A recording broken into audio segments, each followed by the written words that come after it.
In the port of Amsterdam, there's a sailor who sings of the dreams that he brings from a wide open sea.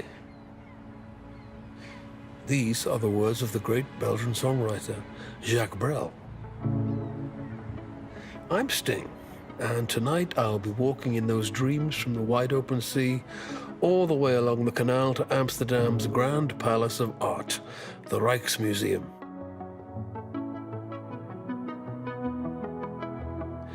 I'm here in the city performing The Last Ship, a musical play about my hometown on the River Tyne on the northeast coast of England. Tonight, I have the privilege of singing the songs from this personal project of mine in these halls filled with some of the greatest masterpieces of art history. I will be performing a very special concert for you in the Rijksmuseum's Gallery of Honor, and we will visit incredible works by Rembrandt, Vermeer and Judith Leyster, as well as the Rijksmuseum's spectacular library. It's going to be a voyage of discovery, and I'm excited for you to join me on this winter's night as we journey together through this magnificent cathedral of art.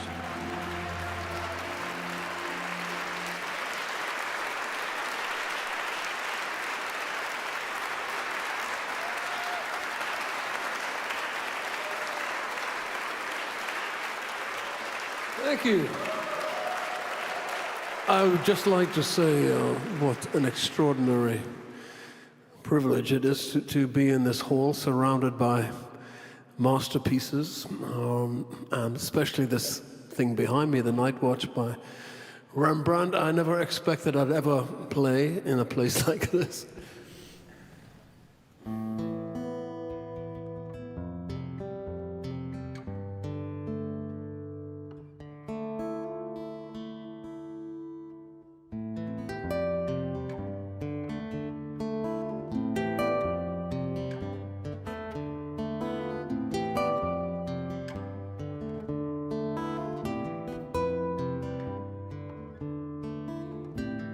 Just a castaway, an island lost at sea. Oh, another lonely day with no one here but me. Oh, more loneliness than any man could bear. Rescue me before I fall into despair. Oh, I'll send a SOS to the world. Send a SOS to the world. I hope that someone gets mine. I hope that someone gets mine. I hope that someone gets my message in a bottle, yeah. Message in a bottle, yeah. A year has passed since I wrote my note. I should have known this right from the start. Only hope can keep me together. Love can mend your life, but love can break your heart. I'll send an SOS to the world. I'll send an SOS to the world. I hope that someone gets mine. I hope that someone gets mine. I hope that someone gets my message in a bottle, yeah. A message in a bottle, yeah. Message in a bottle. Message in a bottle.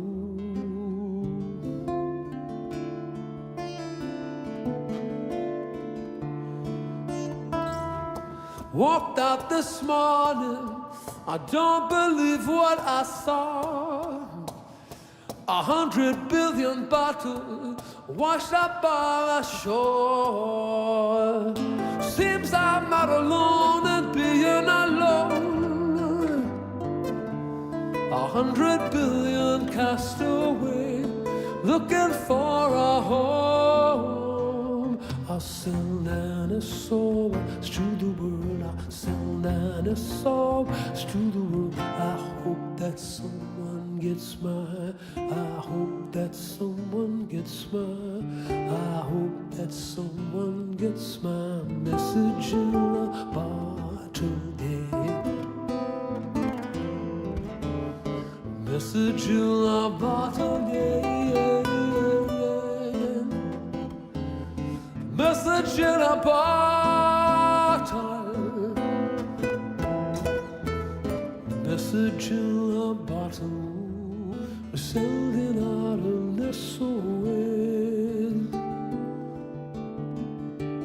I'm sending out an SOS. Sending out an SOS. I'm sending out an SOS. Sending out.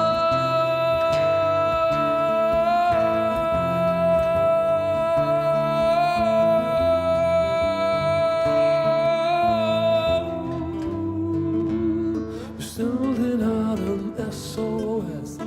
Sending out an SOS, sending out an SOS, sending out an SOS.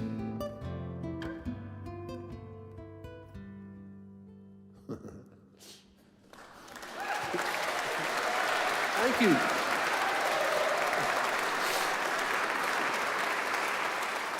So, I think after Dominic joined me in 1990, about 6 or 7 years later, he came to my house in England where I was writing and recording an album. And he said, I've got a riff. Play me the riff. I want to hear your riff. Play it, Dom.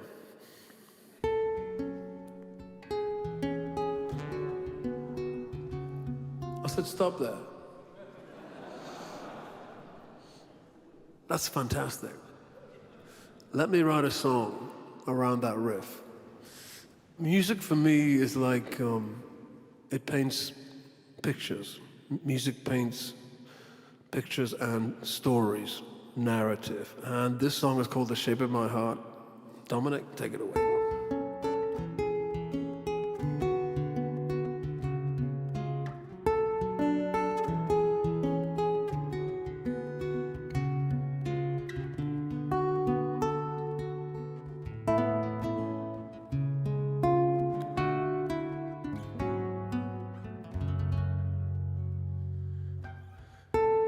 Deals the cards as a meditation.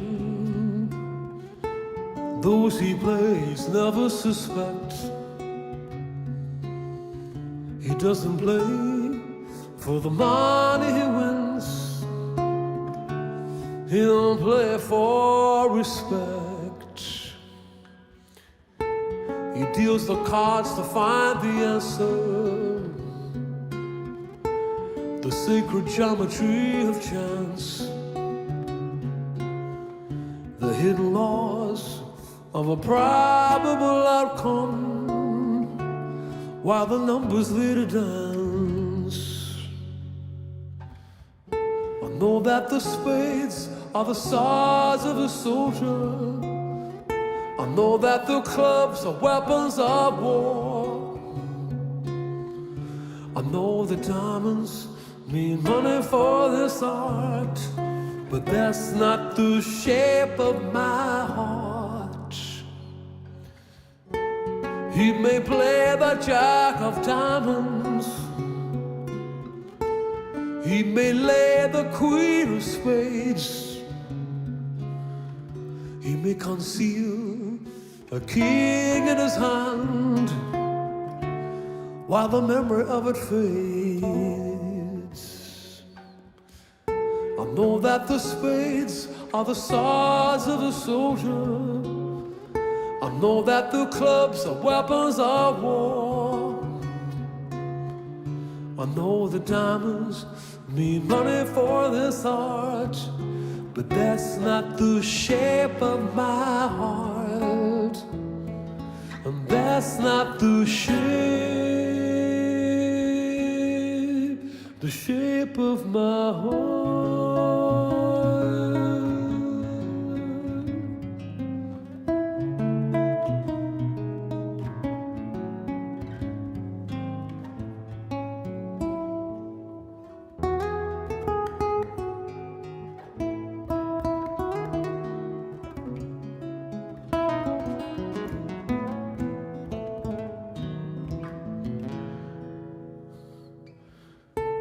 And if I told you that I loved you, you'd maybe think there's something wrong. I'm not a man of too many faces. This mask I wear is one. For those who speak not nothing and find out to their cost, like those who curse their luck in too many places, and those who fear of loss. Know that the spades are the swords of a soldier. Know that the clubs are weapons of war. Know the diamonds mean money for this art, and that's not the shape of my heart. And that's not the shape of my heart. And that's not the shape of my heart.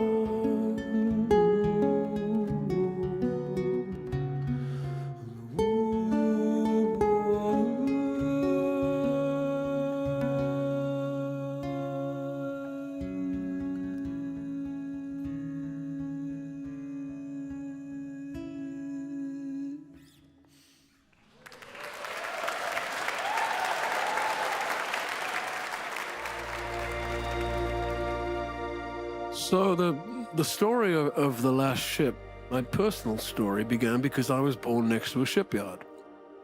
So my earliest memories were looking at the end of the street, and there I would see a giant ship looming over the houses, so big that it would blot out the sun. It was a surreal industrial environment, and not one that I particularly appreciated. I wanted to get the hell out of there. I didn't want to work in the shipyard. But then in later life, I realized how rich that environment was, rich in symbolism. The ships, the river, the sea, the church, all of those things fed me as an artist, a writer, a storyteller. And in 1990, which is when Dominic first joined me, we recorded a song called Island of Souls, which was the first idea or glimmer I had that perhaps this story, the story of my town and the shipyard, had some kind of theatrical potential. So this began in 1990 with me and Dominic playing Island of Souls.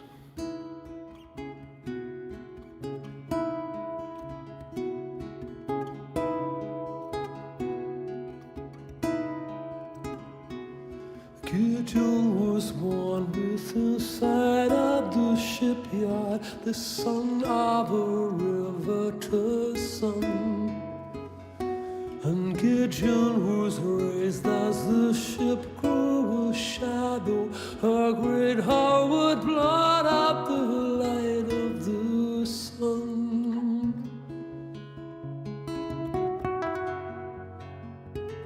And 6 days a week he would watch his poor father, a working man, live like a slave.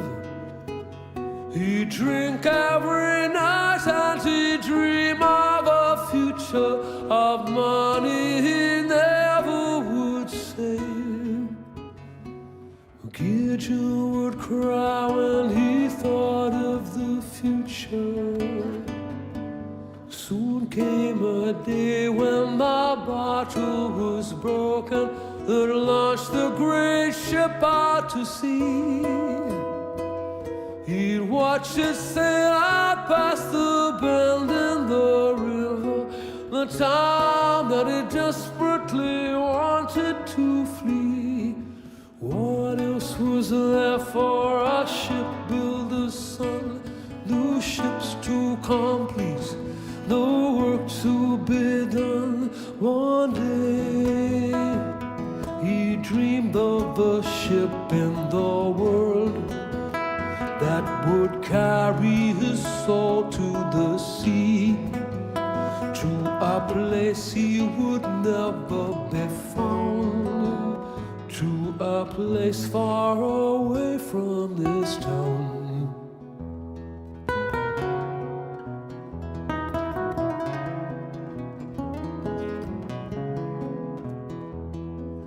Trapped in the cage of a skeleton ship, all the workmen suspended like flies, caught in the flare of a acetylene light, a glimpse of a future he'd come to despise. What else was there for a shipbuilder's son? New ships to complete the work to be done. That night he dreamed of the ship in the world that would carry his soul to the sea, to a place he could never be found, to a place far away from this town. This Newcastle ship without coals, they would sail to the island of Soul.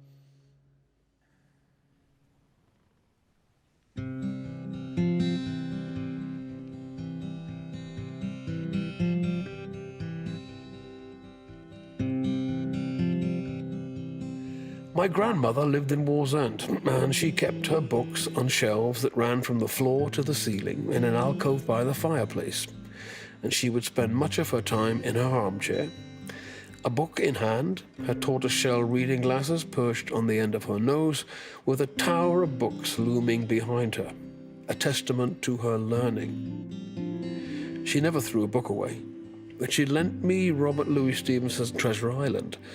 I read it. I was barely 7, and with perhaps only a minimum of comprehension, I would plow through it with the same determination that I would later apply to learning music.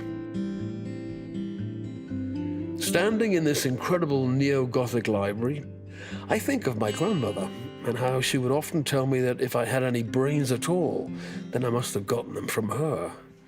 It was largely through her sponsorship and encouragement that I began to think of myself as kind of bright, or at least curious. Here in the oldest public art history research library in the Netherlands, you can feel how libraries and the knowledge they contain give us true power.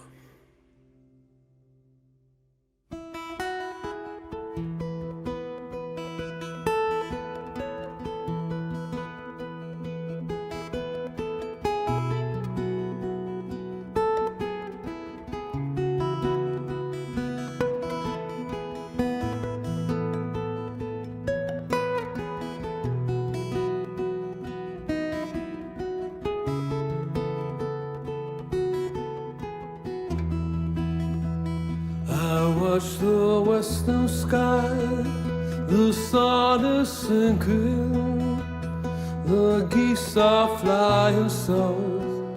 It sets me thinking, I did not miss you much, I did not suffer. What did not kill me just made me tougher. I feel the winter come, his icy sinew. Now in the firelight, the case continue. Another night in court, the same old trial, the same old questions asked, the same denial. Another winter comes, his icy fingers creep into these bones of mine. These memories never sleep, and all these differences, a cloak I borrowed. We kept our distances. Why should it follow? I must have loved you. I must have loved you.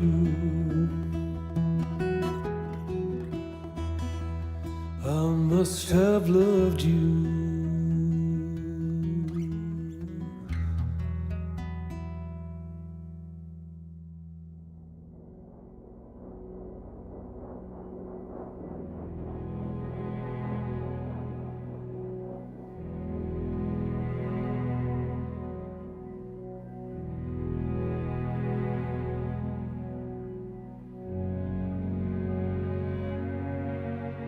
Rembrandt van Rijn may not have been born in Amsterdam, but after he moved to the city in 1631, he became one of its most important artists, and his fame and the reputation of his art would spread throughout the world.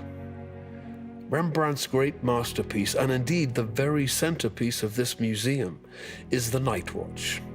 This painting is a massive portrait of one of Amsterdam's civil guards during the 80 Years' War. But from the outset, Rembrandt wanted to make the painting more than that. He painted it like a history painting, including many strange details, such as the young girl who, in her golden dress with a chicken hanging from her belt, is the center of light in the picture. What isn't immediately obvious is that many of the guardsmen in the Night Watch wear armor that had not been seen in battle for over half a century. These evocative anachronisms were just part of how Rembrandt painted men-at-arms, and he wasn't going to change his habit for just one commission. What is striking about the Night Watch is how much action there is in this one still image. Everything seems to be moving.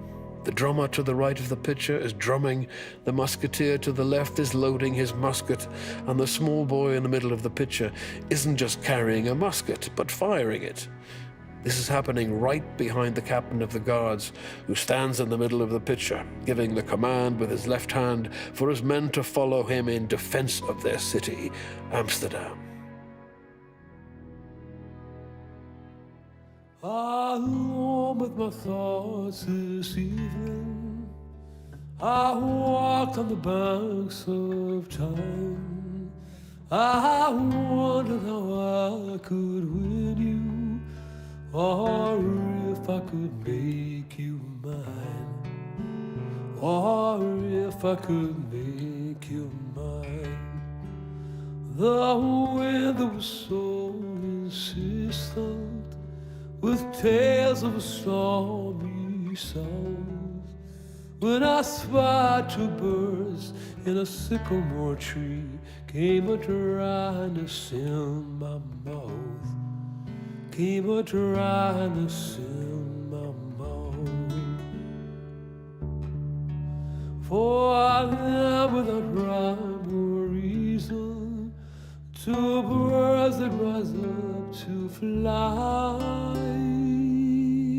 And where the two birds were flying, I swear I saw you and I swear I saw you and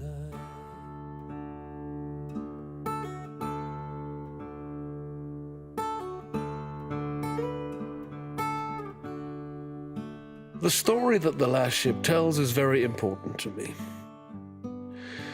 Writing an original musical has been the most difficult, challenging, and yet joyously satisfying projects of my entire life. It's the play I wanted to make, and indeed needed to make, and this is why I'm here. I'm actually wearing my costume.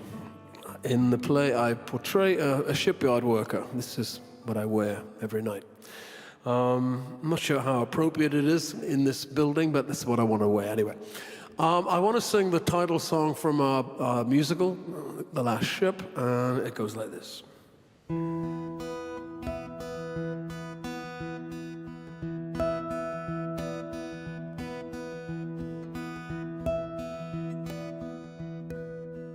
It's all there in the Gospels. The Magdalene girl comes to pay her respects, but her mind is a whirl when she finds the tomb empty.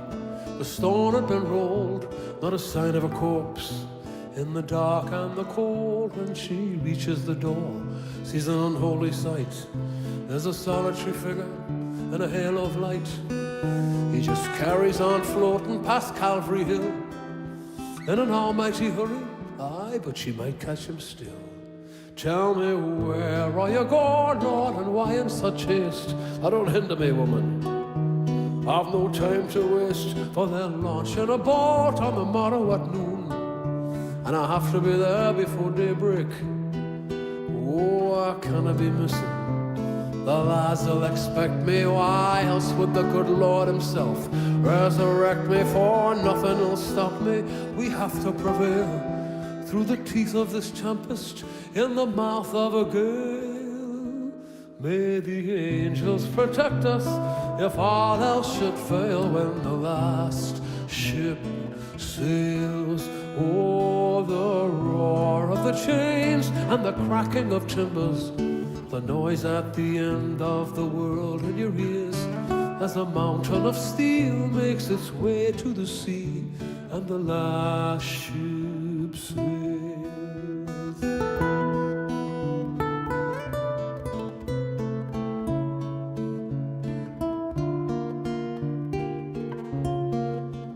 It's a strange kind of beauty, it's cold and austere, and whatever it was that you've done to be here, it's the sum of your hopes, your despairs, and your fears. When the last ship sailed, oh, the roar of the chains and the cracking of timbers, the noise at the end of the world in your ears, as a mountain of steel makes its way to the sea and the last ship sailed.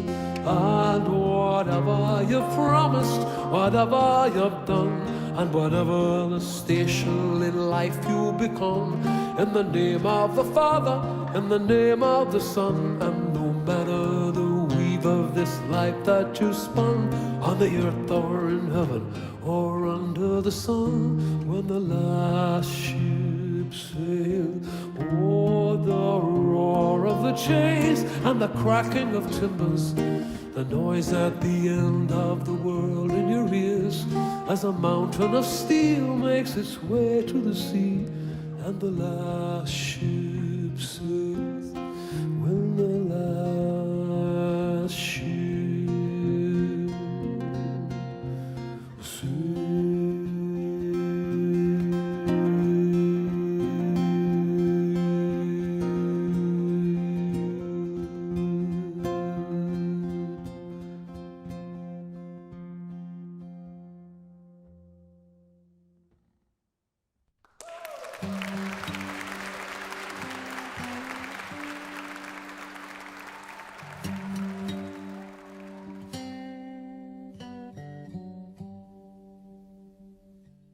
There are obviously elements of my own life in the story of The Last Ship.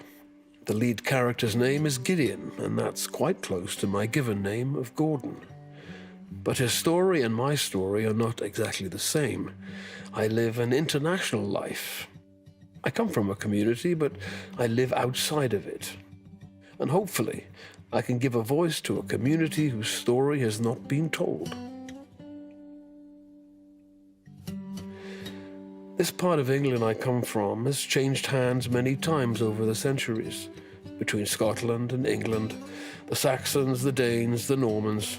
So now we feel that we don't belong to anyone but ourselves. We call ourselves Geordies, for historical reasons that are still debated but have long been forgotten by most of us. What remains is a fierce regional identity supported in its uniqueness by a dialect that at times can be cannily unintelligible to the rest of the inhabitants of the British Isles. I never wanted to be judged by my accent, so when I moved to London, I lost it, at least until something would make me angry, and then it would return, unbidden.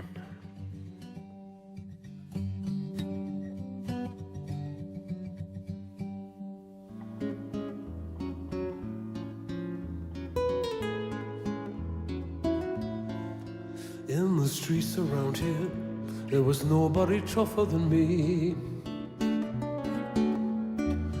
I was quick with me fists and fast with me footwork, as you can plainly see. But while fighting was useful for getting your way among the toughs of the town, where you could hold sway, there had to be something that was better than this. I was 15 years old, and I'd never been kissed. Well, of course she'd ignore me. Her friends would all sneer at me, bloody nose dripping and me cauliflower ear. For it's hard to convince in a romantic pose with a lovely black eye and a broken nose, where a girl is attracted to skills more refined than the pugilist art. And so I inclined to take myself serious as a modern romancer, and I secretly learned all the moves of a dancer. Yes, swing to the left, swing to the right. Keep your eyes on your partner like you would in a fight. You just follow the rhythm and keep to the beat. The important thing's never to look at your feet. Then a miracle happens. Your mind's in a trance. Oh, the strategy's subtle. Retreat and advance. It's all about attitude, all in your stance. Attention to detail, leaving nothing to chance, which explains how the pugilist finally learned how to dance. It's a 3-minute round, and you're back in your corner. You're licking your wounds just like little Jack Horner. Don't let your guard down, try a jab with your right, or you're losing on points by the end of the night. Then a miracle happens, and everyone's screaming. You're pinching yourself, just in case you're still dreaming. You've taken the initiative, you've taken the chance. It's the night when the pugilist finally learned how to dance.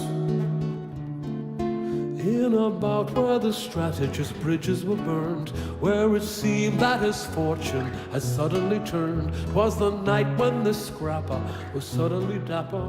This poor fellow's heart was still gone like the clappers. The night that the pugilist finally learned how to dance.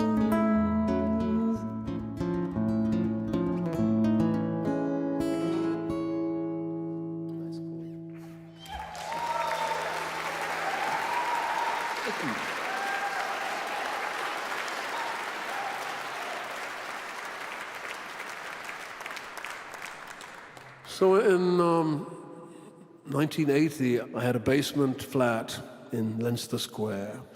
And one morning I was coming out, and there was a blonde girl coming out from this basement next door. And she had blonde hair, beautiful green eyes, and I kind of fell in love with her immediately. You know, one of those things, you just see someone and you're in love. And it took me a good 2 years before I had the courage to talk to her. And this song is about her.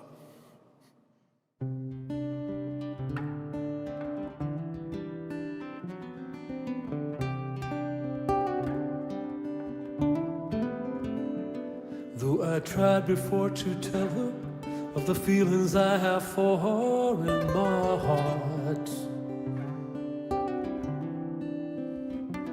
every time that I come near her, I just lose my nerve as I've done from the start. Every little thing she does is magic. Everything she do just turn me on. Even though my life before was tragic, now I know my love for her goes on.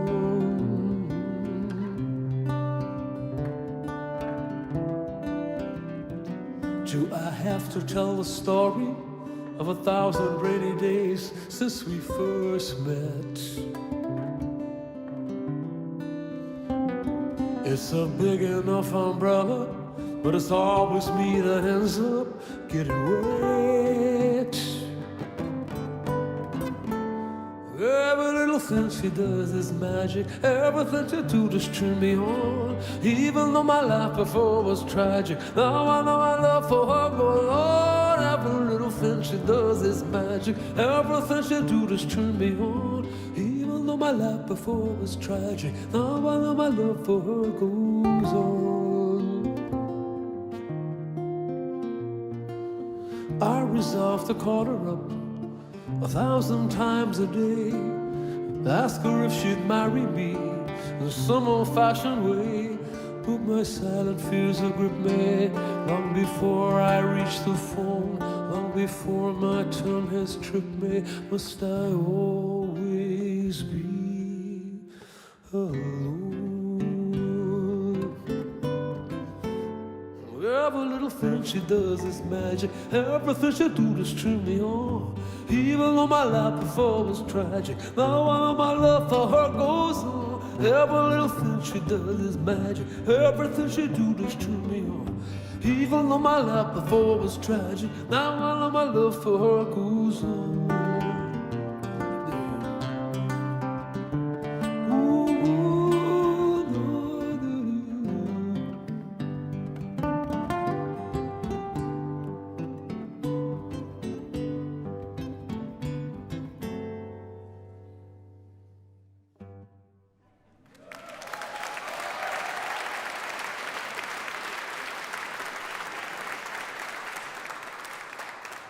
Oh yeah, the woman I was singing about, I've been married to for the past 45 years, so...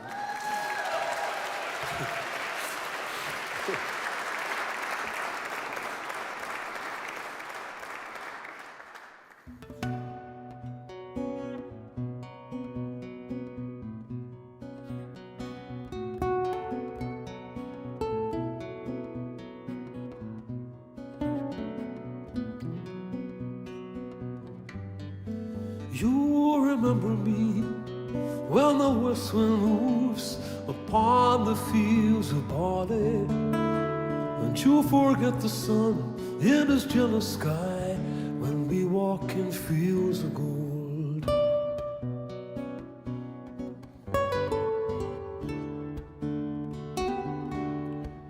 And so she took her love for to gaze a while upon the fields of barley. In his arms she fell as her hair came down among the fields of gold. Now will you stay with me? Will you be my love among the fields of barley? And we'll forget the sun in his jealous sky as we lie in fields of gold.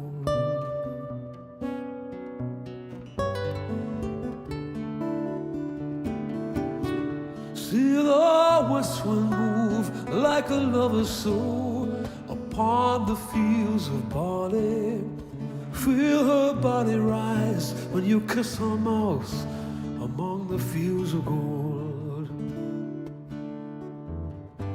I never made promises lightly, and there have been some that I've broken. I swear in the days still left, we'll walk in fields of gold. We'll walk in fields of gold.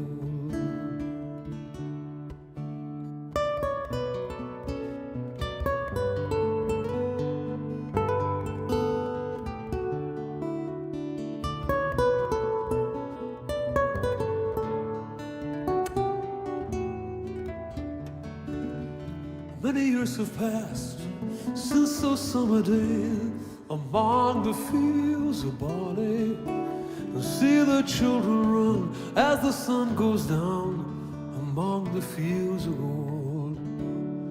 You remember me when the west wind moves upon the fields of barley, and you can tell the sun in his jealous sky when we walked in fields of gold, when we walked in fields of gold, when we walked in fields of gold.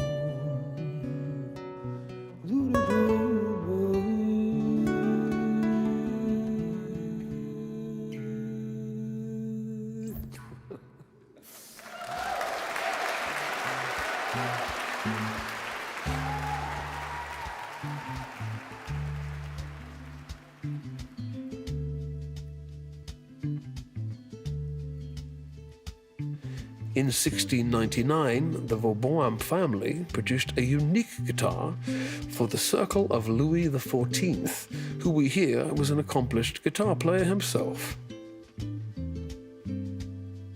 This incredible Baroque instrument is returning to the Rijksmuseum on a long-term loan and has been restored so that it can be played here in the Rijksmuseum.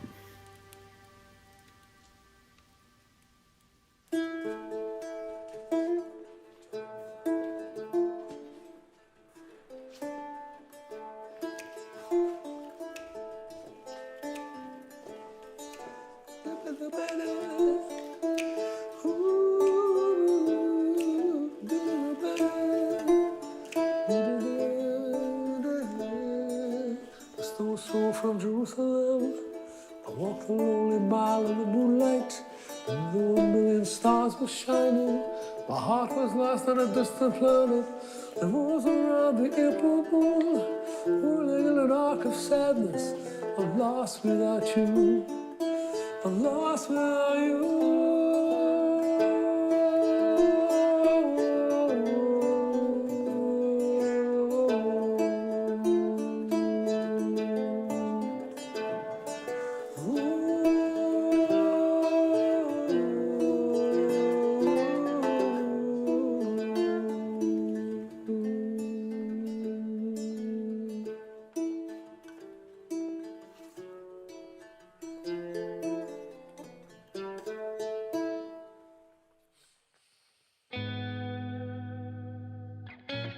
Amsterdam is the sort of city that many different people come to in order to find their own kind of freedom. The first time I was here, in 1977, on tour with a band, we were the opening act at the famous Paradiso Club, a former consecrated church only a few minutes' walk from the Rijksmuseum. These were the early days of punk, and the evening, as I remember it, had a surreal, almost nightmare quality about it. Loud music blaring from the speakers, people dancing like whirling dervishes, while others were asleep, huddled in corners in their sleeping bags. And on that tour, I was fortunate enough to write the song that broke my band into public recognition. It's called Roxanne.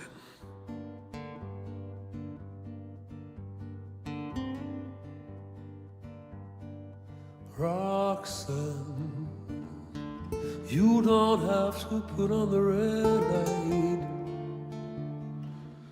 Those days are over. You don't have to sell your body to the night. Roxanne, you don't have to wear that dress tonight. Walk the streets for money. You don't care if it's wrong or if it's right. Roxanne, you don't have to put on the red light. Roxanne, you don't have to put on the red light. I love you since I'm New York. I wouldn't talk down to you. I have to tell you just how I feel. I won't share you with another boy. You know my mind is made up, so put away your makeup. Told you once, I won't tell you again.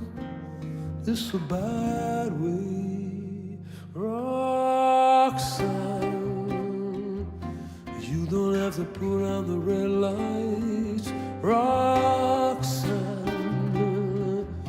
You don't have to put on the red light, Roxanne. You don't have to put on the red light, Roxanne. You don't have to put on the red light. Oh, Roxanne.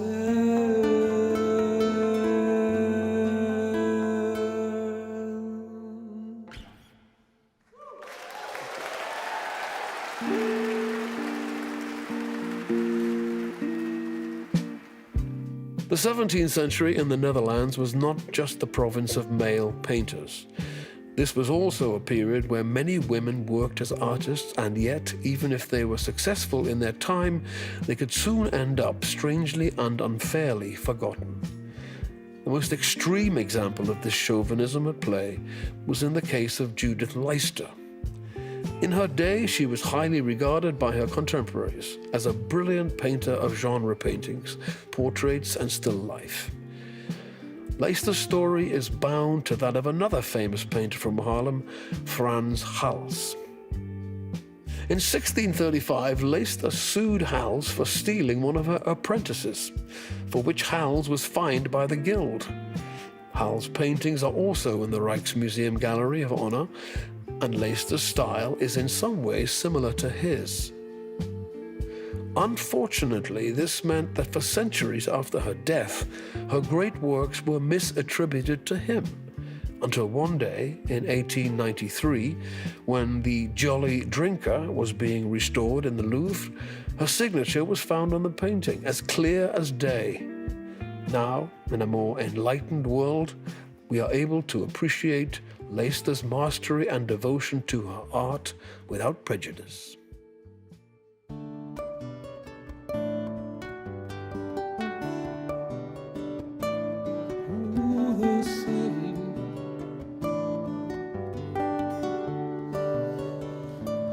I looked out across the river today, saw a city in the fog, an old church tower where the seagulls play. Saw the sad, shy horses walking home in the sodium lights. Two priests on the ferry, October geese on a cold winter's night. All this time, the river flowed endlessly to the sea.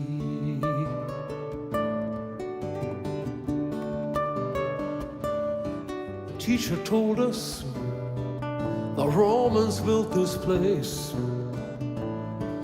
They built a wall and a temple on the edge of the empire garrison town. They lived and they died. They prayed to their gods, but the stone god did not make a sound. And their empire crumbled till all that was left were the stones the workmen found. All this time, the river flowed endlessly to the sea. If I had my way, I'd take a boat from the river, and I'd bury the old man, and I'd bury the old man, and I'd bury the old man. I buried him at sea. Yeah, yeah,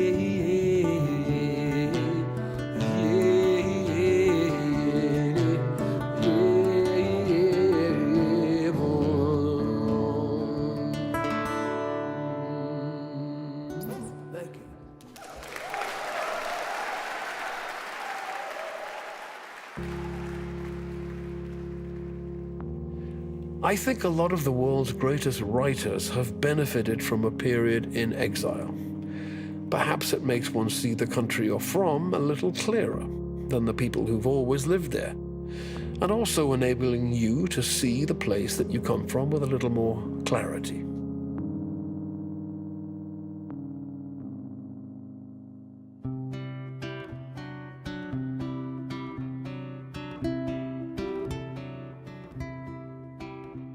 When August winds are turning, the fishing boats set out upon the sea.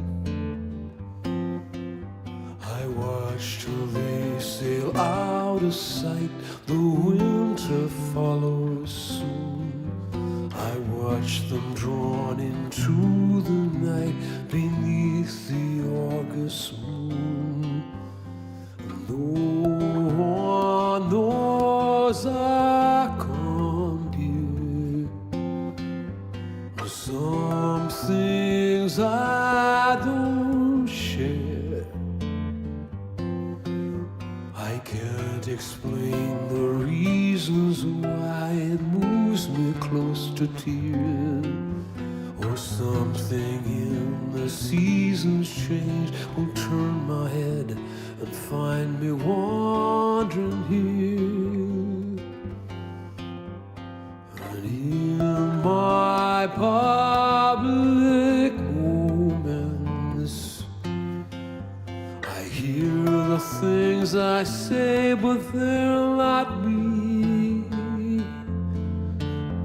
Perhaps I'll know before I die, admit that there's a reason why I count the boats returning to the sea. I count the boats returning to the sea.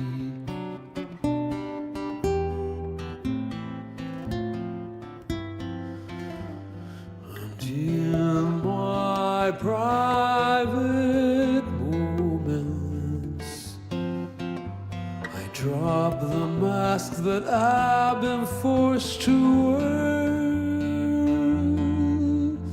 For no one knows the secret me, where albeit unconsciously I count the boats returning from the sea. I count the boats returning from the sea.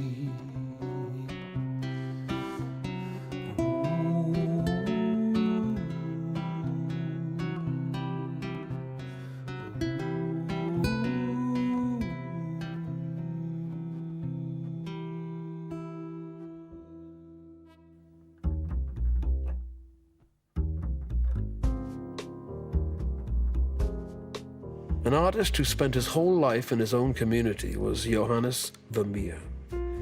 He was born and lived out his life in 17th century Delft.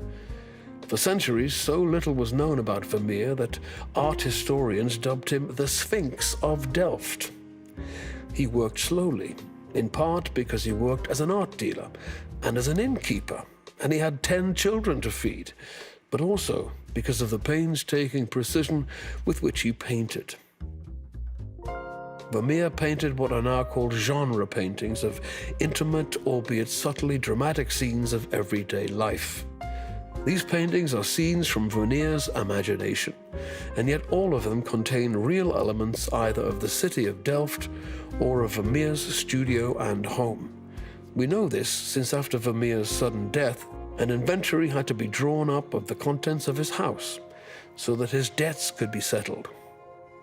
In The Love Letter, you see a young woman whose lute playing has been interrupted by the arrival of a letter. You can sense the anticipation. Vermeer has choreographed the scene so that the young woman's eyes shine brightly, reflecting the light from an unseen window.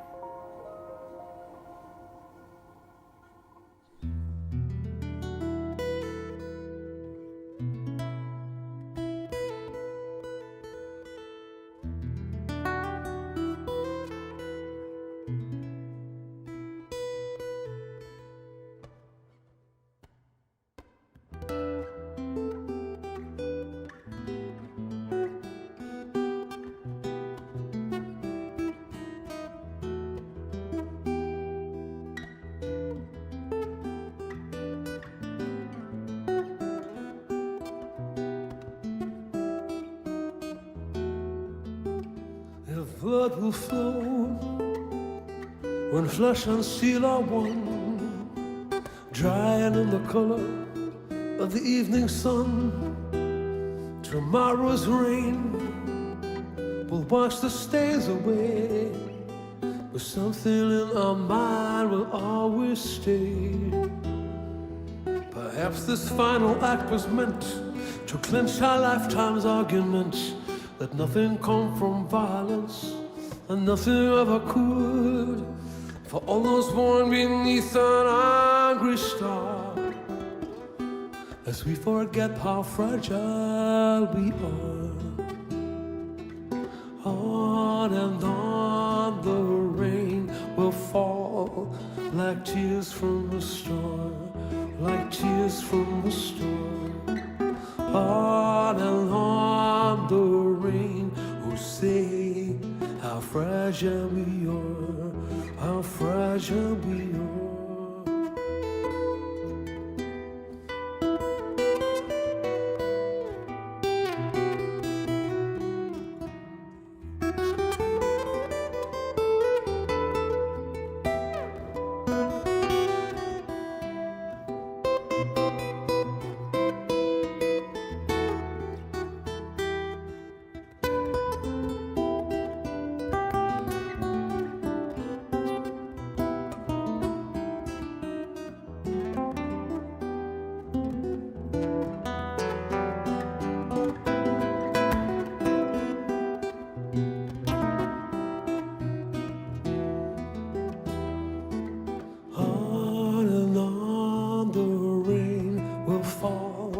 Like tears from a star, like tears from a star.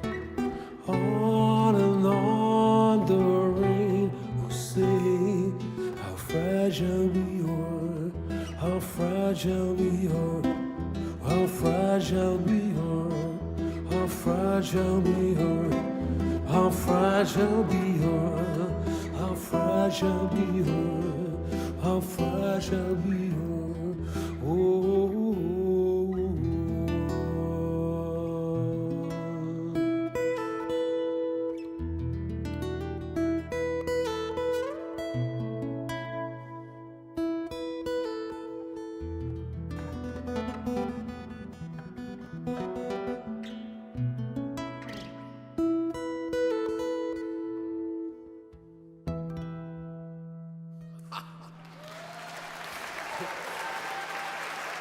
Dominic Miller.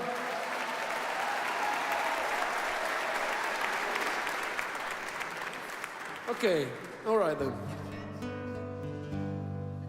Every breath you take, every move that you make, every bond you break, every step you take, I'll be watching you.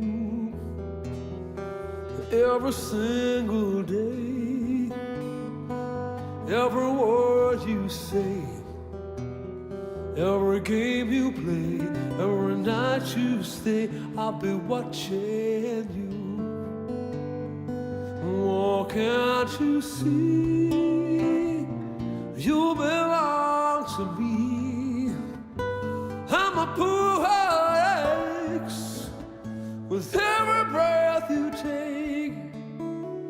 And every move you make, and every vow you break, every smile you fake, every claim you stake, I'll be watching you. Since they're gone, I've been lost without a trace. I dream aloud, I can only see your face. I look around, but it's who I can't replace. I feel so cold and I long for your embrace. I keep crying, baby, baby, please.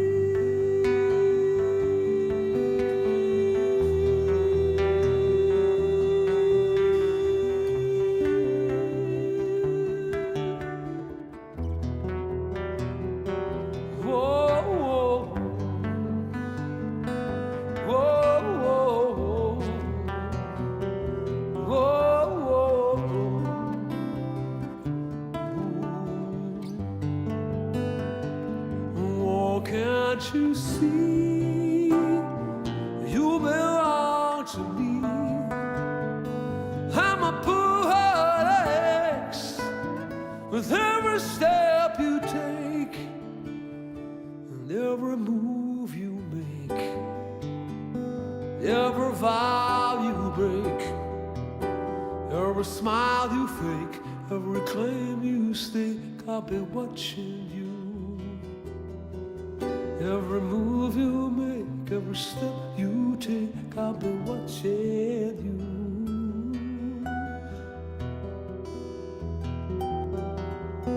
I'll be watching every breath you take, every move you make, every bond you break, every step you take, every single day, every word you say, every game you play, every night you stay, every breath you take, every move you make, every bond you break, every step you take, every single day, every word you say, every game you play. I'll be watching you.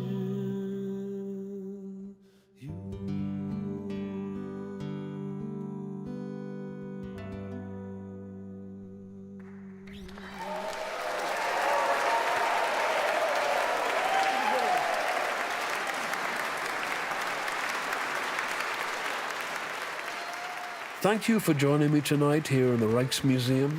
It's been a rare pleasure for me to play among these masterpieces and share my songs and memories with you. Come join me on the last ship. It's a voyage you won't regret or forget. Until then, good night.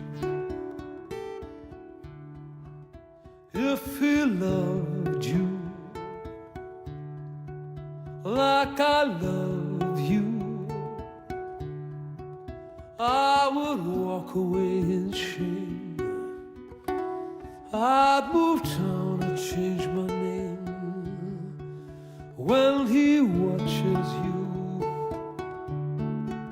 when he comes to buy your soul, on your hand is gold rings, like he owns the bird that sings.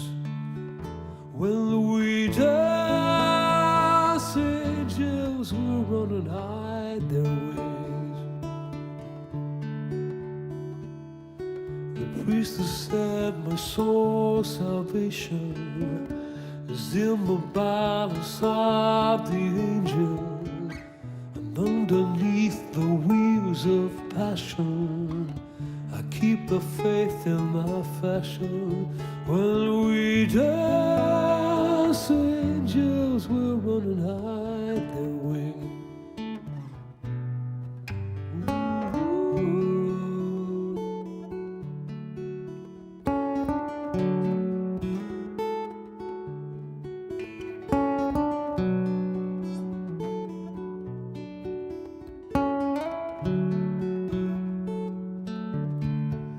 When we dance, angels will run and hide the wings. When we dance, angels will run and hide the wings. If I could break down these walls and shout my name at heaven's gates, I'd take these hands and I'd destroy the dark machineries of fate. Cathedrals are broken, heaven's no longer above, hellfire's a promise away. I'd still be saying I'm still in love, still in love, still in love, still in love. He won't love you like I love you. He won't care for you this way. He'll mistreat you if you stay. Come and live with me. We'll have children of our own. I would love you more than life if you come and be my wife. When we dance, angels will run and hide their wings. When we dance,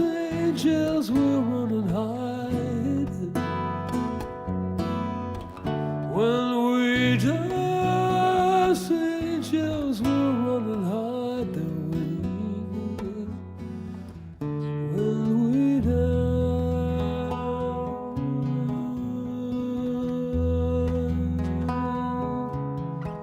When we